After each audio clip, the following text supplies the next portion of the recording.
Hello बच्चों, welcome back to the channel. कैसे हो आप सब? उम्मीद है सब सही है और सबकी पढ़ाई भी बहुत अच्छे से चल रही है। लास्ट वीडियो में हम लोगों ने क्लास 11th माइक्रो इकोनॉमिक्स का प्रोड्यूसर्स इक्विलिब्रियम तक का काम खत्म कर लिया है। आज की वीडियो में हम उसका नेक्स्ट चैप्टर जो कि है सप्लाई शुरू करेंगे। काम कर रहे हैं प्रोड्यूसर पॉइंट ऑफ व्यू से। बहुत ही अच्छा चैप्टर है सप्लाई, एक आसान चैप्टर है। अगर आप लोगों ने डिमांड चैप्टर अच्छे से किया हुआ है, याद करो डिमांड चैप्टर जब छोटे छोटे बच्चे होते थे तब हमने सीखा था, वो अगर अच्छे से किया हुआ है तो सप्लाई चैप्टर समझने में कोई दिक्कत नहीं आने वाली। बस प्रोड्यूसर वाला माइंड खोल के रखना। तो ठीक है, कॉपी और पेन निकाल लो, साथ साथ नोट्स बनाना शुरू करो। हम स्टार्ट करते हैं अपनी वीडियो को और सीखते हैं।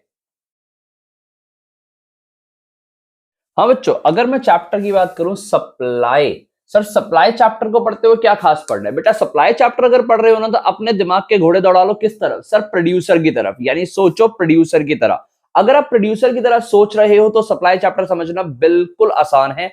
और इसके साथ साथ कंज्यूमर के पॉइंट ऑफ व्यू से आपने समझा था डिमांड चैप्टर। डिमांड चैप्टर का ऑपोजिट कर लो, बिल्कुल सप्लाई चैप्टर बन गया। यानी बिल्कुल ऑपोजिट ऑफ डिमांड चैप्टर। अगर आपको डिमांड चैप्टर आता है, कंज्यूमर पॉइंट ऑफ व्यू से समझा हुआ है, तो सप्लाई समझने में दिक्कत नहीं आने वाली। सप्लाई सर, सप्लाई का क्या मतलब होता है प्रोड्यूसर पॉइंट ऑफ व्यू से? मैं एक प्रोड्यूसर हूं, आप एक प्रोड्यूसर हो। आप एक प्रोड्यूसर का मतलब एक बिजनेसमैन हो जो यानी कि बेचना चाहता है गुड्स एंड सर्विसेज को मार्केट में। एक प्रोड्यूसर वही तो पर्सन होता है जो गुड्स एंड सर्विसेज को बना के मार्केट में बेचना चाहता है। तो जब एक प्रोड्यूसर मार्केट में गुड्स एंड सर्विसेज को बेचेगा तो क्या चाहेगा? सर देखो, सप्लाई करने के लिए उसके पास एक क्वांटिटी होगी। यानी he wants to sell a quantity, desired quantity. यानी सबसे पहले क्वांटिटी ऑफ अ कमोडिटी जो हमारा प्रोड्यूसर मार्केट में बेचना चाहता है। देखो, quantity of a commodity that a producer is willing and able to sell. Quantity of a commodity that a producer is willing and able to sell. यानी एक ऐसी क्वांटिटी जो प्रोड्यूसर बेचना चाहता है।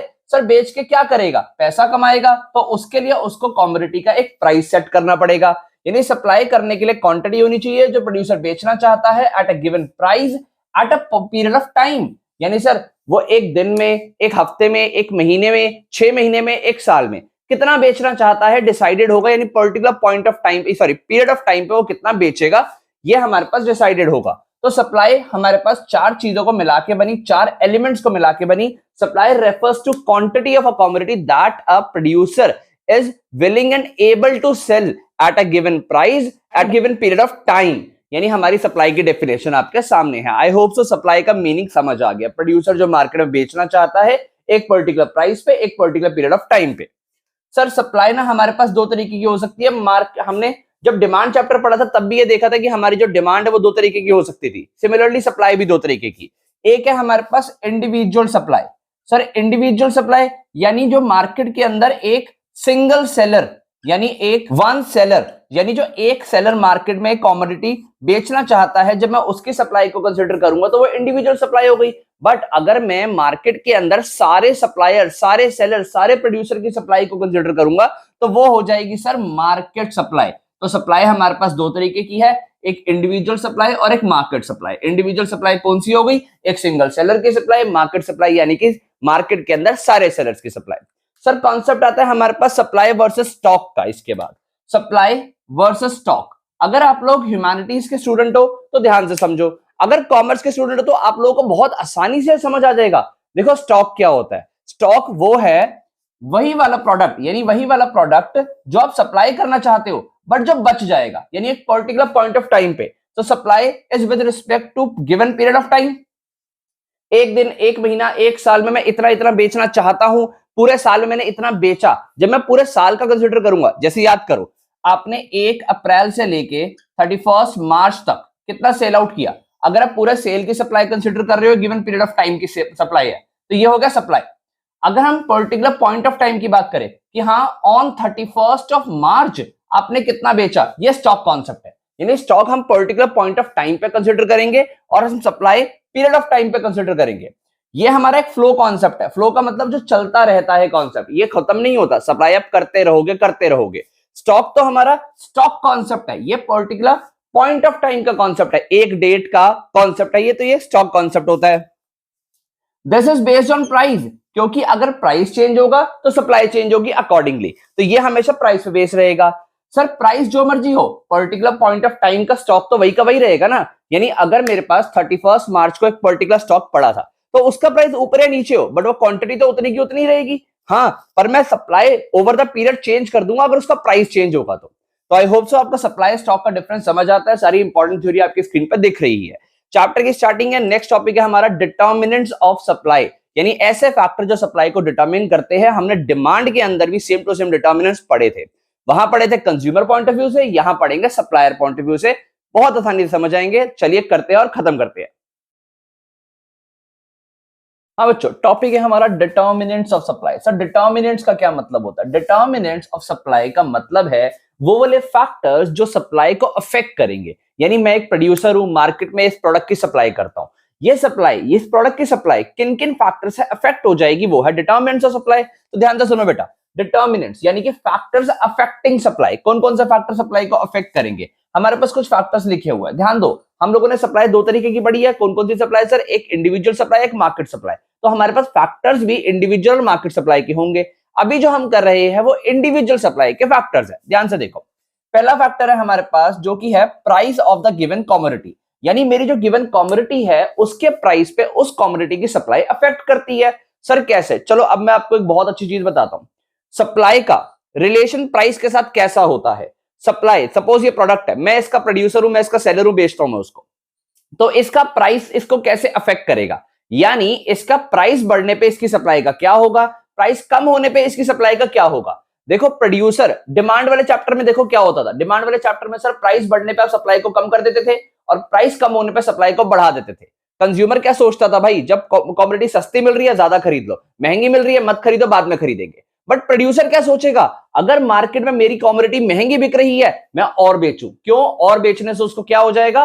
प्रॉफिट ज्यादा हो जाएगा। देखो तो यानी सप्लाई का रूल क्या हो गया कि जब प्राइस इंक्रीज होगा ना तो सप्लाई भी प्रोड्यूसर बढ़ा देगा, और जब प्राइस डिक्रीज होगा सप्लाई भी डिक्रीज कर देगा। तो यहां पर देखने को मिलता है कि हमारे पास प्राइस और सप्लाई के अंदर डायरेक्ट रिलेशनशिप होता है।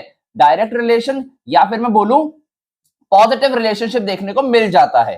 तो हमारे पास सप्लाई और प्राइस के अंदर पॉजिटिव रिलेशनशिप देखने को मिल गया।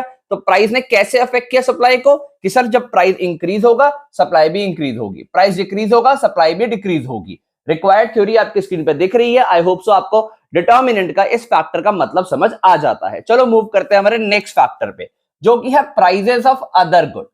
देखो ध्यान से, मैं ना दो कमोडिटी बेचता हूं, सपोज ये दो कमोडिटी बेच रहा हूं मैं। इन दो कमोडिटी में ये वाली कमोडिटी जो मैं आज बेच रहा हूं और ये भी बेचता हूं, पर हुआ क्या मार्केट में ना इसका प्राइस, ये अदर गुड हो गया, ये मेरी गिवन कमोडिटी हो गई, जो मेरा अदर गुड है ना उसका प्राइस मार्केट में बढ़ गया। अदर गुड का प्राइस मार्केट में बढ़ने से क्या हुआ? मेरी गिवन कमोडिटी की सप्लाई जो है ना मैं कम कर दूंगा। सर अदर गुड का प्राइस बढ़ने से गिवन कमोडिटी की सप्लाई क्यों कम कर दी? क्योंकि बेटा उसका प्राइस बढ़ने से वो ज्यादा प्रॉफिटेबल हो गई, तो जो ज्यादा महंगी बिक रही है मैं उसको ज्यादा बनाऊंगा। देखो रिसोर्सेज लिमिटेड है, यानी दोनों को बनाने के लिए रिसोर्सेज लिमिटेड है, तो मैंने इसके रिसोर्सेज को भी हटा के इस पे शिफ्ट कर दिया, तो इसकी सप्लाई बढ़ गई ना, यानी कि इसकी सप्लाई कम कर दी होगी। तो देखो अदर गुड का प्राइस बढ़ा, गिवन कमोडिटी की सप्लाई कम कर दी। अदर गुड का प्राइस अगर कम हो जाएगा तो इसके मुकाबले लेस प्रॉफिटेबल हो गया, तो फिर मैं इसकी सप्लाई बढ़ा दूंगा। यानी अदर गुड के प्राइस से मेरी गिवन कमोडिटी की सप्लाई इनवर्सली रिलेट हो रही है। अदर गुड का प्राइस इंक्रीज होगा, अगर price of other good increase हुआ, गिवन कमोडिटी की सप्लाई डिक्रीज कर दी। Price of other good decrease हुआ, गिवन कमोडिटी की सप्लाई बढ़ा दी। कैसा रिलेशनशिप? सर नेगेटिव रिलेशन या फिर इनवर्स रिलेशनशिप देखने को मिल गया। आई होप सो आपको भी ये समझ आता है कि कैसे सप्लाई अदर गुड के प्राइस की वजह से अफेक्ट हो जाएगी। रिक्वायर्ड थ्योरी आपकी स्क्रीन पे दिखती जा रही है, साथ साथ अच्छे से नोट्स बना लो। नेक्स्ट है हमारे पास prices of factors of production. देखो ये बहुत ही आसान सा टॉपिक है, इन फैक्टर से सप्लाई अफेक्ट हो रही है। अगर प्रोड्यूसर वाला माइंड खोल लिया है, बिजनेस वाला माइंड खोल लिया है तो समझ अपने आप आ रहा होगा, आपको कोई दिक्कत वाली बात नहीं है यहाँ पे। Price of the factors of production, factors of production की वजह से सप्लाई कैसे अफेक्ट होगी? सपोज ये मार्कर है, इस मार्कर को बनाने में प्लास्टिक लगता है, प्लास्टिक के साथ साथ इसको बनाने में पेंट लगता है, पेंट के साथ साथ इसके ऊपर जो पेंट ये क्या कहते हैं रबर वगैरह जो इंक वगैरह डाली हुई है वो लगती है। ठीक है, सपोज ये 3 कंपोनेंट लगते हैं और सप्लाई हो जाती है। इसके अलावा लेबर वगैरह भी लगती है, मैं मान रहा हूं कि 3 कंपोनेंट लगते हैं। जो मैं इसको बेचता हूं ना मार्केट में 20 रुपए का बेचता हूं, ध्यान से सुनना। सपोज प्लास्टिक लगता है इसके ऊपर 6 रुपए का, पेंट लगता है इसके ऊपर 3 रुपए का, इंक लगती है इसके ऊपर 4 रुपए की, तो 6 और 3 9 और 4 13 रुपए का प्रोडक्ट बनके तैयार हुआ, यानी कॉस्ट ऑफ प्रोडक्शन 13 आ गई। 7 रुपए का प्रॉफिट ऐड किया होगा तभी मैंने इसको 20 रुपए का सेल किया होगा। आई होप सो ये वाला कंपोनेंट आपको समझ आता है। अब क्या हुआ मार्केट में, कॉस्ट ऑफ प्रोडक्शन जो थी, ये कॉस्ट ऑफ प्रोडक्शन थी, बनाने की cost, price of factors of production, तो ये फैक्टर्स ऑफ प्रोडक्शन थे ना, इनकी एक कॉस्ट हो गई। ये ना सपोज बढ़ जाता है, यानी ये 13 रुपए जो आ रहा था ना, सपोज इनमें से किसी कंपोनेंट की कॉस्ट बढ़ गई और 14 हो गया। 14 होने से क्या होगा, बिकता अभी भी 20 का ही है, सर प्रॉफिट 6 हो गया। यानी कॉस्ट ऑफ प्रोडक्शन बढ़ने से, यानी जब मेरी फैक्टर्स ऑफ प्रोडक्शन का प्राइस बढ़ा या फिर मैं बोलूं कॉस्ट ऑफ प्रोडक्शन बढ़ गई, तो मेरा जो प्रॉफिट था वो कम हो जाएगा। और ये चीज मेरे को, ये कंडीशन मेरे को डिस्करेज कर देगी सप्लाई करने से, तो सप्लाई कम कर दूंगा। यानी when my cost of production increases, factors of production का प्राइस जब बढ़ जाएगा तो आप सप्लाई कम कर दोगे। ऑन द अदर हैंड जब कॉस्ट ऑफ प्रोडक्शन कम हो जाएगी, मान लो कि ये जो कॉस्ट ऑफ प्रोडक्शन थी 13 जो आ रही थी पहले, इस बार हो गई वो मान लो सपोज 12 हो गई, तो प्रॉफिट सर 8 हो जाएगा अगर वो 20 का ही बिकता है प्रोडक्ट तो इन दैट केस तो आप लोग और इनकरेज हो जाओगे सप्लाई करने के लिए। तो कॉस्ट ऑफ प्रोडक्शन के साथ हमारी जो सप्लाई है, देखो कॉस्ट ऑफ प्रोडक्शन इंक्रीज हुई, सप्लाई कम हो गई, कॉस्ट ऑफ प्रोडक्शन डिक्रीज हुई, सप्लाई बढ़ गई, इनवर्सली रिलेट करती है। कॉस्ट ऑफ प्रोडक्शन इंक्रीज होने से हमारा क्या हुआ था, प्रॉफिट कम हो गया था, सप्लाई कम कर दी थी। अगर कॉस्ट ऑफ प्रोडक्शन कम हो जाएगी, प्रॉफिट हमारा बढ़ जाएगा, हम सप्लाई भी बढ़ा देंगे।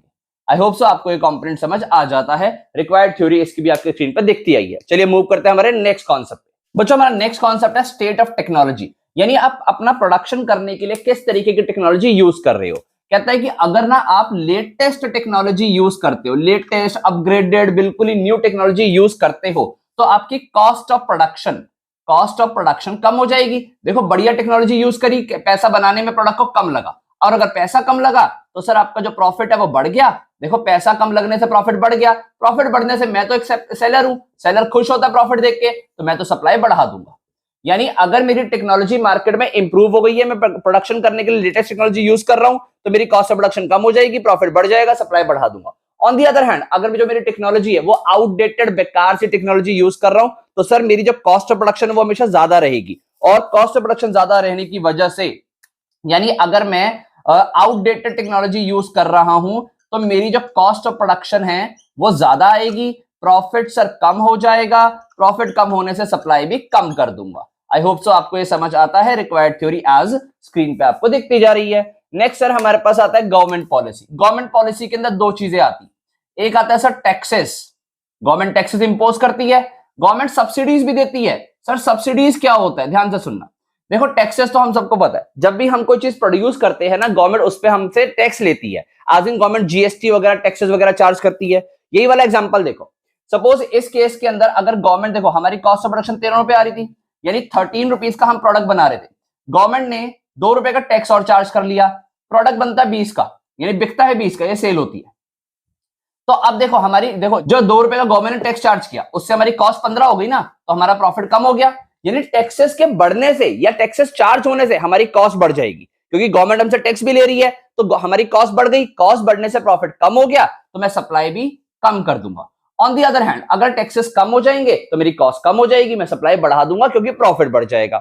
सर सब्सिडीज क्या होता है, सब्सिडीज होता है financial assistance given by the government. Government जो आपको असिस्टेंस देती है, बेसिकली गवर्नमेंट बोलेगी ठीक है यार, अगर आप ऐसा काम कर रहे हो इतना पैसा हम आपको दे देंगे। सपोज मेरे ना 13 रुपीज कॉस्ट ऑफ प्रोडक्शन थी, 13 में से गवर्नमेंट कहती है सर आपको ना 1 रुपी हम दे देंगे, तो मेरी तो कॉस्ट ऑफ प्रोडक्शन इफेक्टिवली 12 रुपए पड़ी। अगर 13 में से 1 रुपया गवर्नमेंट मुझे वापस कर रही है, तो मेरे को तो इफेक्टिवली कितना देना पड़ा, सर 12 देना पड़ा। तो देखो मेरा 12, मेरे को 1 रुपया वापस मिलने से वो 1 रुपया मेरा प्रॉफिट बढ़ गया ना, क्योंकि प्रोडक्ट बिकता तो अभी भी 20 का ही है, तो मेरा प्रॉफिट इंक्रीज हो गया। तो सब्सिडीज अगर मुझे गवर्नमेंट देगी तो जिससे मेरा प्रॉफिट बढ़ जाएगा, और प्रॉफिट बढ़ने से मैं सप्लाई को बढ़ा दूंगा।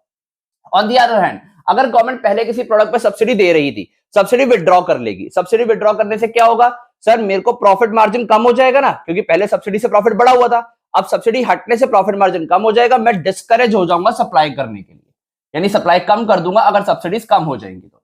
फिर आता है goals of the firm, last topic है हमारा इंडिविजुअल सप्लाई के डिटर्मिनेंट्स में। गोल्स ऑफ द फर्म, देखो फर्म के गोल पे डिपेंड करती है सप्लाई। कैसे सर, सपोज एक फर्म का गोल क्या है, सर फर्म का गोल है मार्केट में टिकना, मार्केट में कस्टमर अट्रैक्ट करना। अगर फर्म का गोल है मार्केट में कस्टमर अट्रैक्ट करना, तो फर्म सप्लाई बढ़ाएगी, प्राइस भले जो मर्जी हो, सप्लाई बढ़ाएगी, क्योंकि सप्लाई बढ़ाने से क्या होगा, कस्टमर खरीदेगा, कस्टमर अट्रैक्ट हो जाएगा। इवन जब प्राइसेस कम होंगे तब भी सप्लाई बढ़ा देगी। तो गोल्स ऑफ द फर्म पे डिपेंड करता है कि फर्म किस तरीके से मार्केट में सर्वाइव करना चाह रही है। अगर फर्म का गोल है प्रॉफिट मैक्सिमाइजेशन यानी कि सिर्फ प्रॉफिट कमाना चाहती है, कस्टमर आए ना आए कोई भी, यानी हम कम कस्टमर्स को बेच के भी ज्यादा प्रॉफिट कमा लेंगे, तो ऐसे केस में तो हाई प्राइसेस पे ही बेचोगे। तो देखो गोल्स ऑफ द फर्म पे सप्लाई डिपेंड करती है। प्रॉफिट मैक्सिमाइजेशन है, आप सप्लाई ज्यादा कब करोगे, जब प्राइसेस ज्यादा होंगे। सेल्स मैक्सिमाइजेशन है, कस्टमर अट्रैक्ट करना है, कम प्राइसेस पे भी सप्लाई ज्यादा कर दोगे। सर हमने किया अभी determinants of supply individual supply के लिए, ठीक है। देखो तो अब ये इंडिविजुअल सप्लाई के डिटर्मिनेंट्स के बाद इसमें 3 डिटर्मिनेंट्स और जोड़ेंगे, यानी मार्केट सप्लाई के डिटर्मिनेंट्स भी तो करने हैं। तो ये तो इंडिविजुअल सप्लाई के हो गए। जब इसमें मैं 3 और जोड़ दूंगा तो वो डिटर्मिनेंट्स हो जाएंगे टोटल मार्केट सप्लाई के।